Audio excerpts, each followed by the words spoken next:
You are listening to the 90 Days Later podcast with Anna Charles, episode 77. Welcome to the 90 Days Later podcast, where I show you how to stop over drinking in 90 days without missing out on life. If you're not an alcoholic, but fed up with saying yes to a drink when you mean to say no, you're in the right place. Hi all, and welcome back to the podcast. All right, today I have a treat for you. This episode is going to be rather different to usual. It's not going to be just me here talking to you on my own. Today I'm joined by one of my lovely clients, Kathy. And Kathy has kindly agreed to come on as a guest and share her experience of working with me, of doing this work, of changing her relationship with alcohol, and of creating that result for herself. Now, before we get into this, I just want to recognize this kind of speaking up is a big deal, right? It's a huge thing, because often when we are in this situation where we are drinking more than we want, we actually don't want to tell anybody, right? We feel lots of shame about it. I attribute this back to the general view in society that there are two types of drinker. There are the alcoholics on park benches, and then there's everybody else who drinks normally. And if you're anywhere in between that, it can feel like a very lonely place, right? Because if we speak up and say, look, I think this isn't working for me, even if I'm just drinking a little bit too much, there's taken a view that there's something wrong with us. And absolutely that is not the case, as I have said many times. When people overdrink, is often just because we get into a habit of doing it. It says nothing about us as people. And it's this sort of level of shame and fear and hiding and this fear of speaking up, this fear of being ostracized that keeps so many people stuck, which makes what Kathy is doing here today on the podcast all the more inspirational. So I really wanted to thank her, and hats off to Kathy for being willing to do this. The other thing that makes Kathy's story even more on point and really, I think, very insightful is she gives a view on the whole moderation versus total abstinence debate. And this is a debate that kind of rages in the alcohol community, I will say. There's an entrenched position of many who believe that moderation is not only not possible, but not desired. Now, if you've listened to me for a while, you'll know I don't use labels like sober. I don't even really talk about abstinence. I don't find this kind of language helpful. I want the topic of moderation and sobriety to be more balanced, right? If you want to quit drinking entirely and go sober, that's totally fine. And it's absolutely something I can help you achieve. I'm delighted for you. But if that's not for you, if for whatever reason you want to keep alcohol in your life without it taking over, that's totally possible too. And I trust my clients when they come to me to know themselves, to know what they want to achieve, and it's my job simply to help them do just that. And you're going to hear evidence of just what's possible with moderation in real life in today's episode. Finally, I know that when it comes to alcohol, many people have tried many times to change their drinking. I know I certainly did. I tried different things for years and years, and sometimes I tried the same thing. Yes, getting the same result and it not working, right? Many of these things that we try are just band-aids. They're temporary fixes that lead to no long-term change. Throw dry January and sober October into the mix, and we're getting into sort of annual event territory. But I have no truck with temporary fixes. I am only interested in permanent solutions. So when I work together with my clients, this drinking thing will get sorted. And then you go on with your life. And you're going to pay as little attention to alcohol as you would perhaps eating a slice of chocolate cake from time to time. Dry January and the like has no role in the life of someone who is quote unquote a normal drinker and who doesn't struggle with alcohol. What I offer is the possibility of being able to live a normal, happy, and expansive life with full freedom around alcohol in a world where drinking is heavily encouraged, normalized, and socialized. But be warned, as you'll hear on today's episode, changing your relationship with alcohol is just the very beginning of the whole new life waiting for you on the other side. This stuff works. It really will change your life. As I have said on the podcast many times, it's a miracle. And that is available to you right now. Your transformation starts the moment we start talking together, and you'll hear Kathy talk about that today. All you need to do is take action today to book a 60-minute free consultation call with me. Like Kathy says, what have you got to lose? And if you needed even more reason to take action, here's a time-limited offer. In honor of the summer solstice coming up on the 21st of June, one of my fave times of year, I'm actually holding a flash sale. You get to totally change your relationship with alcohol and save even more money at the same time, because I'm offering a 21% discount off my one-on-one coaching package to a maximum of 3 new clients. To get your hands on one of these, all you need to do is have had a consultation call with me and signed up to coach with me by the 1st of June 2023. Go to 90dayslater.co and click on the blue button to book a call. And now let's hear from Kathy. So, hi, Kathy. Thank you very much for coming back. It's great to be seeing you again. I know it's been a little while, so that's really good. And for sharing really your experience of working with me and how your life is now and all the rest of it. So I think this will be great.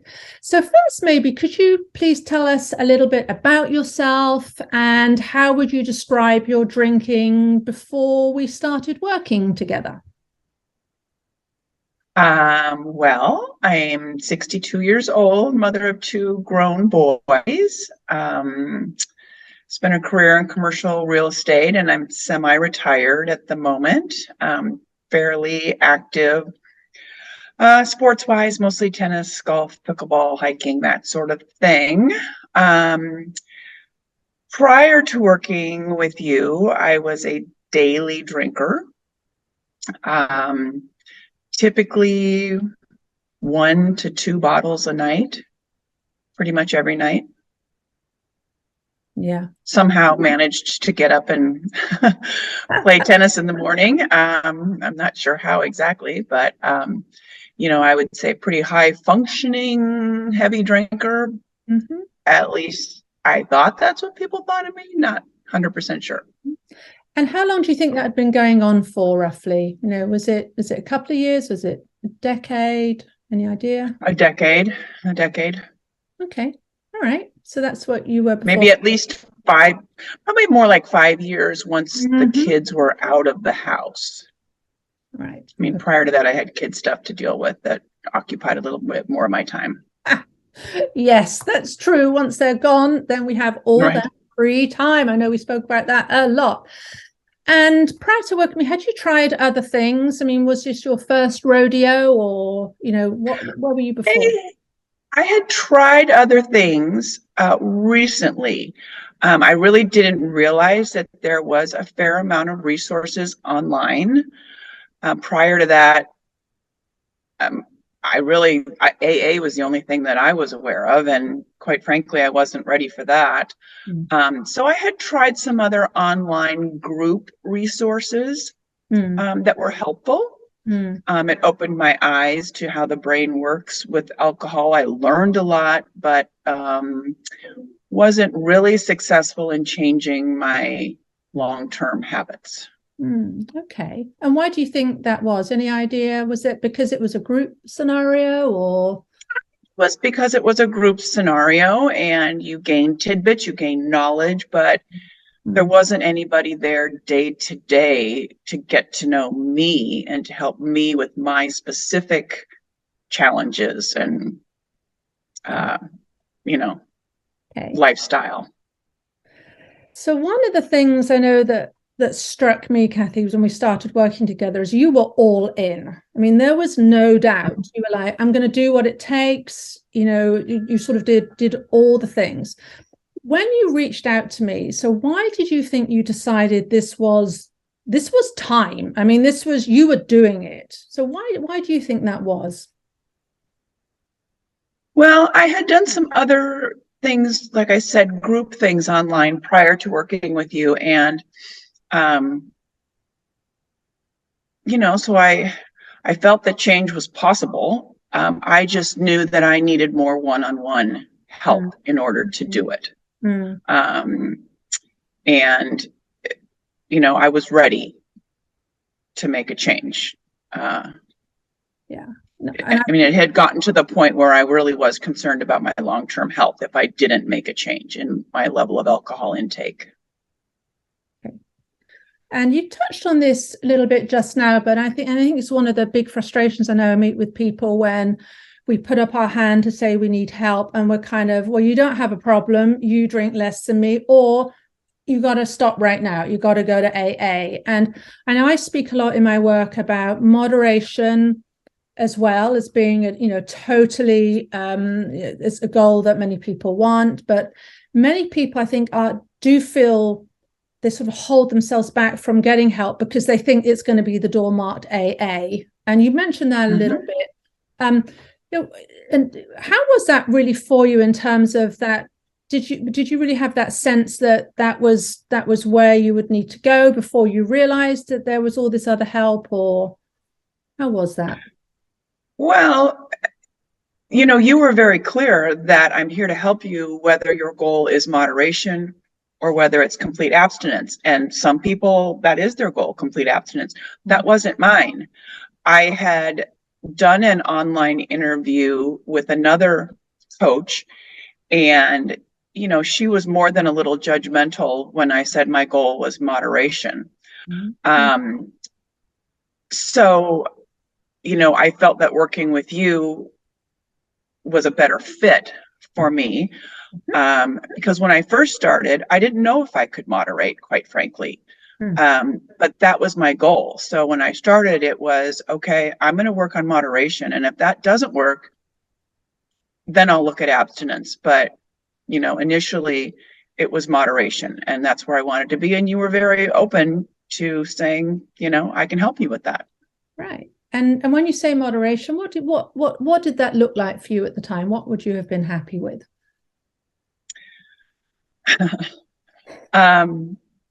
To drink like a normal drinker, to go out and have a couple glasses of wine with dinner and not drink every day, and not have it consume my thoughts, to just say I can take it or leave it. And I enjoy it. I want to have a few drinks every now and again, but I don't want it to be at an unhealthy level.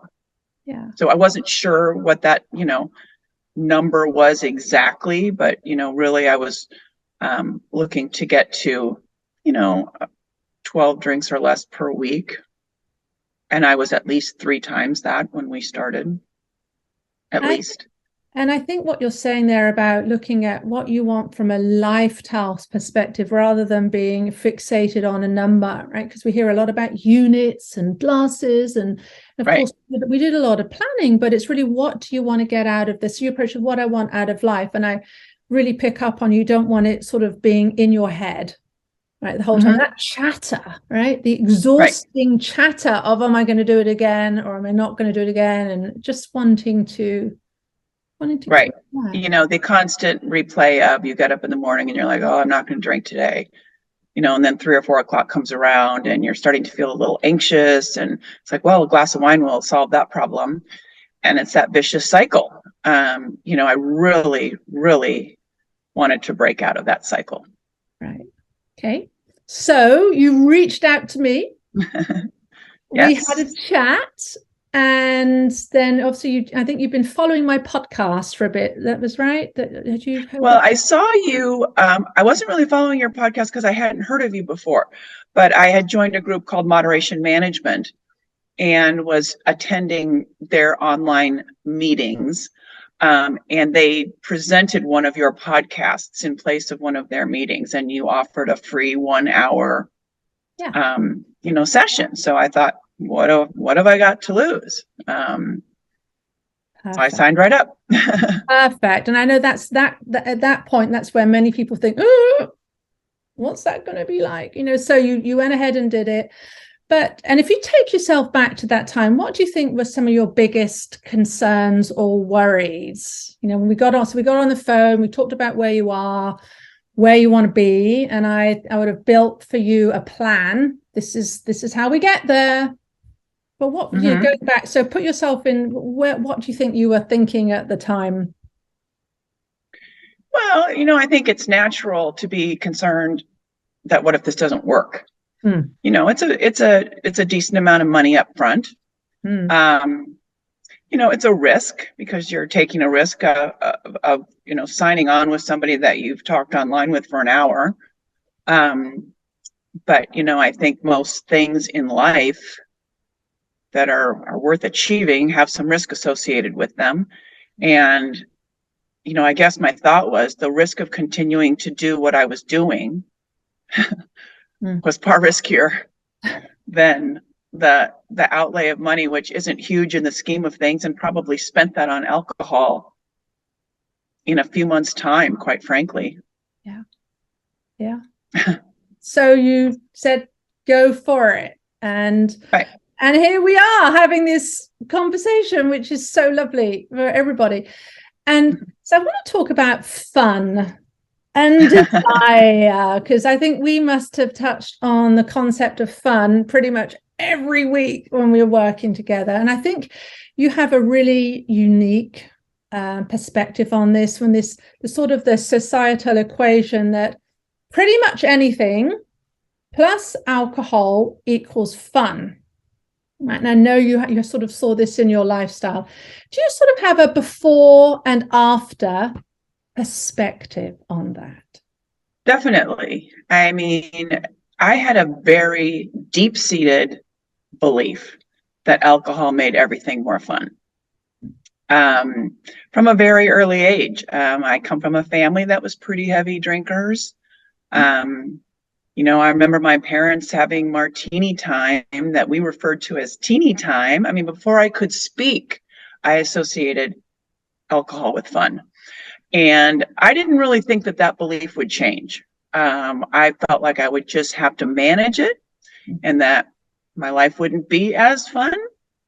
But that was one of the prices to pay for longevity and health. That was my before belief. I have since come to realize that many things that I always did with alcohol, I don't do with alcohol, or maybe have one drink versus 5 or 6. And life is equally, if not more fun. You don't need alcohol in every aspect of your life. Right. We talked a lot about golf, how your golf is improved without a drink on the golf course, and just how I've become a much better golfer without drinking on the golf course. I can wait until the round is done and have a drink at the bar like everybody else. But yeah, I mean, I never would have thought about going out onto the golf course without a drink. And now I don't even consider, because I really do golf so much better without it. Go figure. So another thing I know we covered a lot in our sessions, and it's related to fun, but it's the role of desire. Right? I think I touch on this probably every 8 podcasts. The word desire comes into it somehow. And one of the things I offered, it is totally possible to unlearn it, to use that very funny word. And then it becomes easy not to drink, right? Because the desire is fueling it. How was that for you? What are your thoughts on that? Well, that was another thing that I was very skeptical about. You told me that my desire for alcohol could change. And I was like, I don't know if you know what a tough cookie I am. And I thought that I would just have to willpower my way through it. I thought Anna's going to teach me some tricks and some tools to help me, which I had used in the past, which are helpful, but they're not sustainable long term. And so really working on not giving into every single desire, urge, as we talked about, you know, the pathways in your brain, you know, relearn. And the one phrase that you said to me that I have taped to my computer is, you know, an urge or desire has no control over you unless you act upon it. And it became easier and easier over time to not act upon it. And it wasn't excruciatingly painful, and then actually became, you know, just fine. So, I mean, I was very skeptical of that process, but I'm like, I'm going to do everything she tells me to do. And, you know, it took a little while, but it worked. Yeah. That's it. You become that person, and it doesn't. Yeah, you were still might have been skeptical, but signed on and gonna. As I said, you were all in, and I think that was a big part of your success, right? You weren't just dipping your toes in; you were just going for it. Right. And sort of in this same genre of topic, other people, dealing with other people and other people's views. And that's something that many people struggle with a lot, right? We're going to be accused of being very boring for drinking less. I know in many of the listeners, I hear comments on this again and again and again. And then there's kind of this associated discomfort of finding ourselves in spots where we kind of have to defend ourselves and justify why we want a glass of fizzy water or a lemonade or a grapefruit juice, or even if we're just drinking a little bit less, right? We just decide to have one plus less. And I know you have lots of supportive people around you. I know that many people were absolutely fine with it, but there did come a point when people's antenna, I remember saying their antenna are up, right? Because you're in this fun party atmosphere, and they started to cotton on to what was going on, and you were quizzed. So tell us about that. How was that? Yeah, I mean, and these people are very, very good, supportive people. But at the same time, you know, I got a lot of, well, how come you're not drinking? How come you're not having fun? I mean, the two went hand in hand. Or, you know, social hour after a tennis match, it would be, well, are you going to have fun today? Which meant, are you going to drink? And at first it kind of made me feel proud because, you know, in their defense, I had always been the party girl. So drinking buddies, like other drinking buddies, to drink with them. But then after a while, it became, you know, a smidge annoying. But I just had a heart to heart and say, hey, look, this is what I'm doing. This is what I'm doing for me. You know, I feel like I needed to make a change in my life, and people backed off right away. They're like, we completely 100 support you. And then I did have a kind of a conversation with some of my friends, like, do you really think that I'm not as fun when I don't drink? And they're like, well, no, not really, but we're just always used to having you be, you know, leading the charge in the drinking bandwagon. So, you know, it's just a change that people certainly got used to. And it's not like I never drink. You know, I can go and have one or two drinks and call it good. Yeah, and I think, but I don't have to be the last one at the party. Exactly. And that's the whole, again, that comes back to the relationship with alcohol that you wanted to have. You wanted to moderate, you wanted to have some, and then be able to leave it at that. But I think a lot of the time, like you say, people then backed off. I think they're just curious on what is going on here, because we drink. That's what we do. And I just want people to realize that actually you can go through this and maintain those friendships. Sometimes, you know, it's a shame. I think sometimes we have to defend ourselves, but maybe just being upfront about it, and it's totally fine. This is what I'm doing. It's no different than I'm decided I'm not going to eat as much chocolate cake this year or whatever. Right, absolutely. And you know, there was a couple people who really didn't want to accept it, and you know, I probably won't be friends with those people moving forward. I mean, I think the friendship was based on drinking. And if that's the only basis for your friendship, maybe I won't be friends with those people as good of friends moving forward, which is fine. Exactly. It's totally fine. right? And I think that's where, when we remove the alcohol, we see then really what is the life.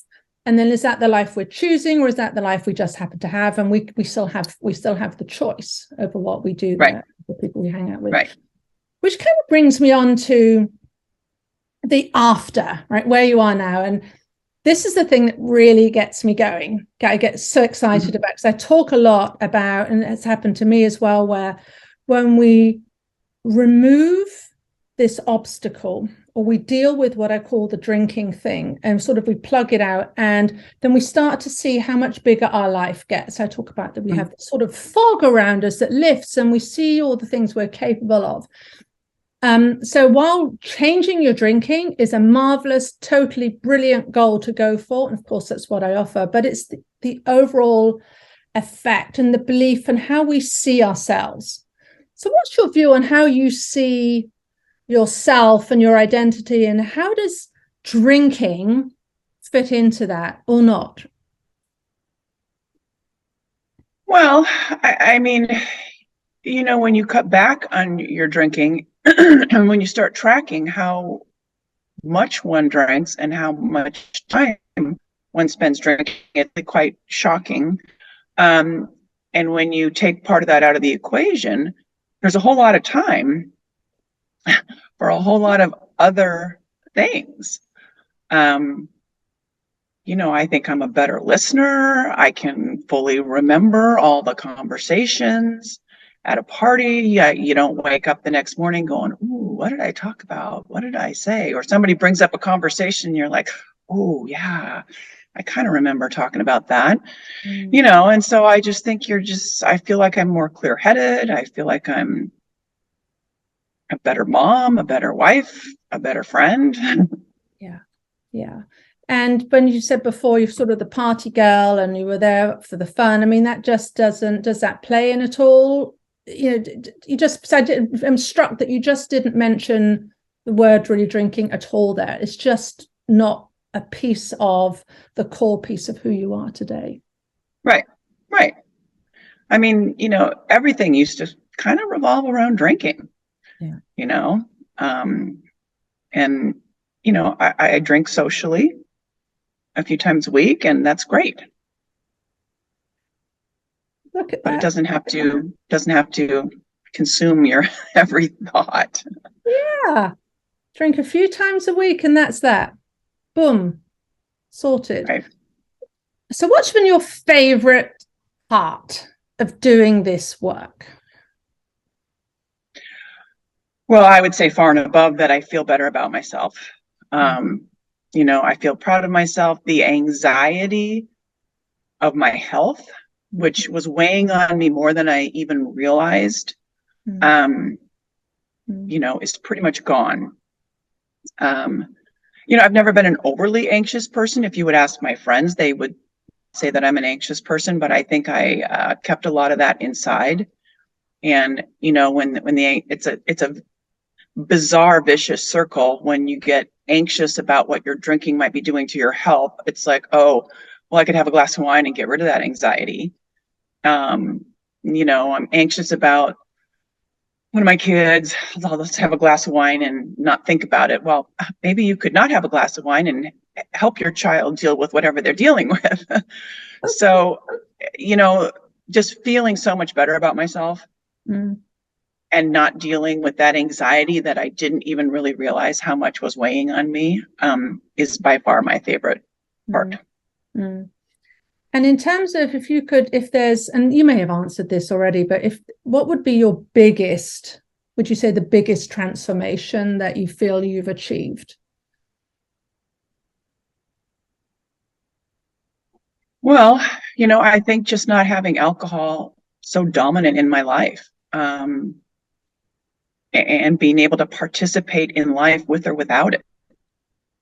I think his biggest transformation for me. Yeah, that's totally phenomenal. I think that you can go, as you say, from that life, very lovely life, but to now where it's just, as you say, it's just something that you do occasionally, and that's that. So, I mean, I really wanted to thank you, Kathy, for coming on.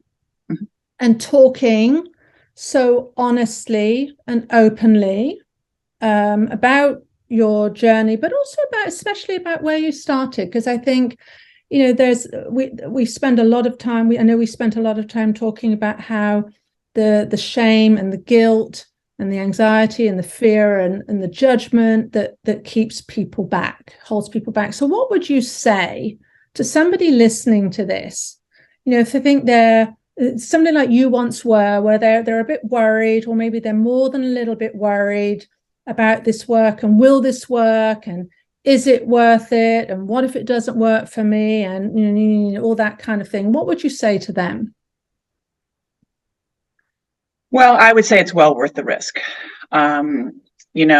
Working with you, Anna, your enthusiasm, and you exude enthusiasm, and it's so clear that you very, very much care about your clients. And for me, it was well worth the risk. And I would say to somebody, who was where I was, it's easy to rationalize and say, well, I'm not that bad. I'm not an alcoholic. I'm not, some bum in the street. I get up and play tennis every day. It's very easy to rationalize that you don't have a problem. And when I use the word problem, people seek help for all sorts of things. They seek a personal trainer to get more fit. They go see a nutritionist if they want to lose weight. The stigma around having somebody help you cut back on your drinking doesn't mean you're an alcoholic, doesn't mean, you're a terrible person. It just means that you want to make a change in your life. And disregard all the stigma that our society puts on that, and go for it, because it's well worth it.